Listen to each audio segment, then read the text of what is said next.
Hi folks, welcome to episode 3 of I Don't Want to Hold Your Hand, the Beatles Quarantine catalog, where I am attempting to play all 248 Beatles songs in chronological order during this quarantine.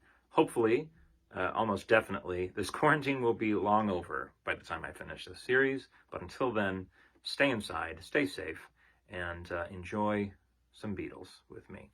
So I apologize. The last few videos have been rather long-winded. On my part, of course, I'm trying to set up how this is going to go in the future. The videos will be nice and short. I'll just introduce a song, talk about it very briefly, and then play it for you. These first few have just been set up. So in episode 1, we did In Spite of All the Danger, but we talked about what the series is going to be. Episode 2, we talked about Cayenne and what constitutes a Beatles song. In the next episode, in episode 4, I want to talk pre-recording songs, all the weird songs that they wrote before recording happened. But today, just to get everybody on the same page, up to speed, get the right context for these songs, I'm going to give you the crashiest of courses on Beatles history up to this point. In the 50s, as a young boy, Paul would have learned piano on the piano that is in his childhood home. His father was a musician. I'm sure he taught him plenty, and Paul would have started to learn piano that way. But mostly music hall stuff, piano stuff, not rock and roll whatsoever. In 1954, Paul and George would have met at school. They both got into a rather high-end grammar school. They passed some exams to get in, that sort of thing. And they would have met. George was a year younger, but they became buds on the playground. In 1955, Paul, on his birthday in June, got a trumpet from his father. Thanks, Dad. And John, who has just reconnected with his mother, Julia. John grew up with his Aunt Mimi. Both of his parents were not really in his life, but Julia has just come back into his life, and she teaches him banjo. So thanks, Mom. That's great. So they both have now a bit of music in their lives. In the summer of 1956, very, very important time period, because Paul McCartney would hear Gene Vincent's Beep Bop a Lula, and John would hear Elvis for the first time. So now they both love rock and roll. John gets a guitar from his mother. His mother buys him a guitar, and Paul trades in his trumpet for a guitar. So now they both are big on rock and roll.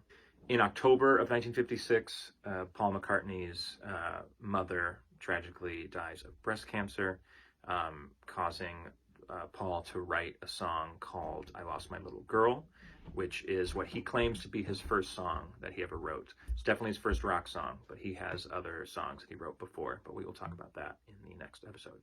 In 1957, John forms a skiffle group called the Blackjacks, and before they have any major performances, they rename themselves to be the Quarrymen, which, gotta say, great name, the Quarrymen, perfect name. But they have 2 performances at St. Peter's Church on July 6th, 1957, and between their 2 performances, Paul McCartney is introduced to John Lennon, possibly the most important day in rock and roll history.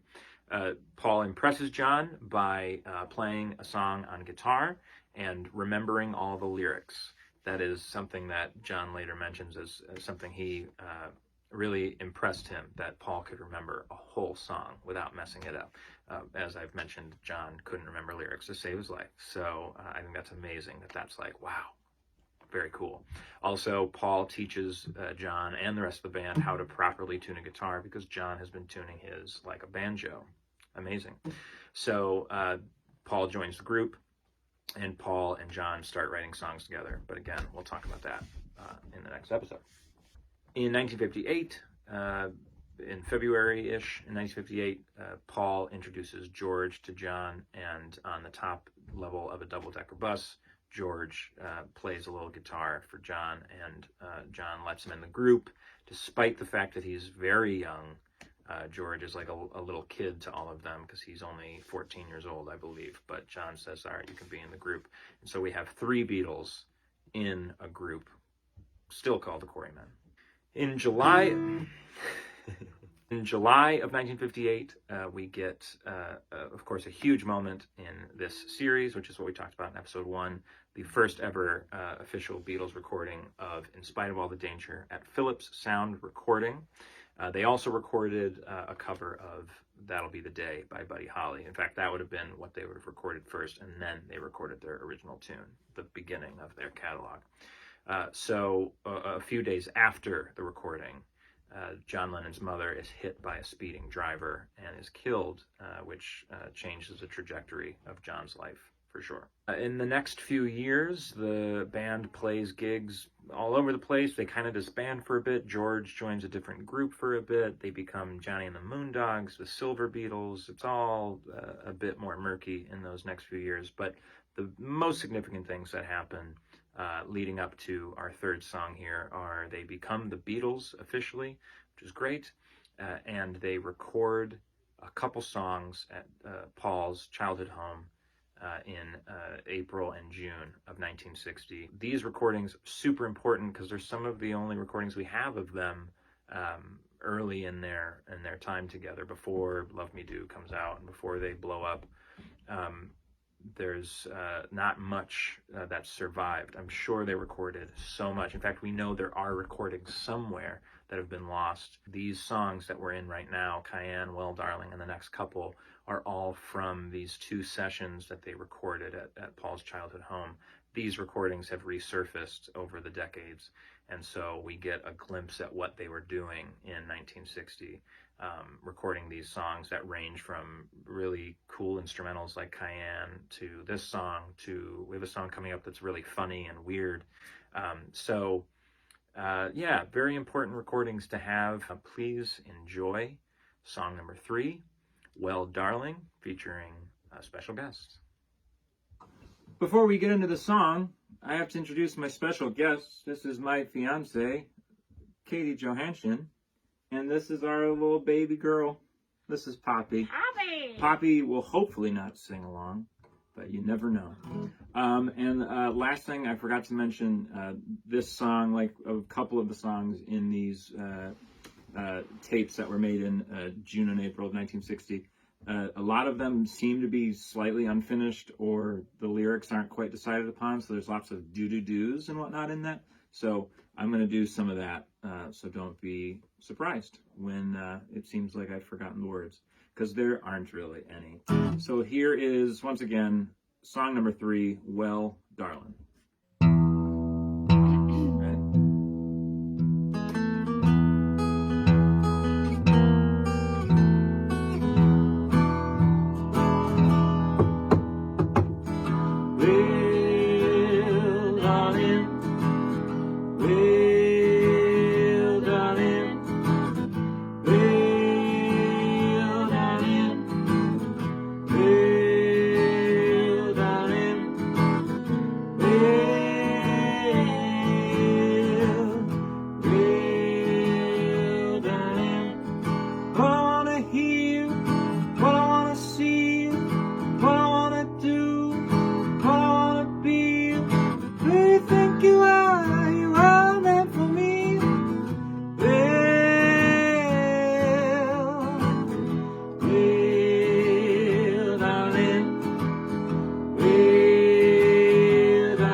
Let's go eat.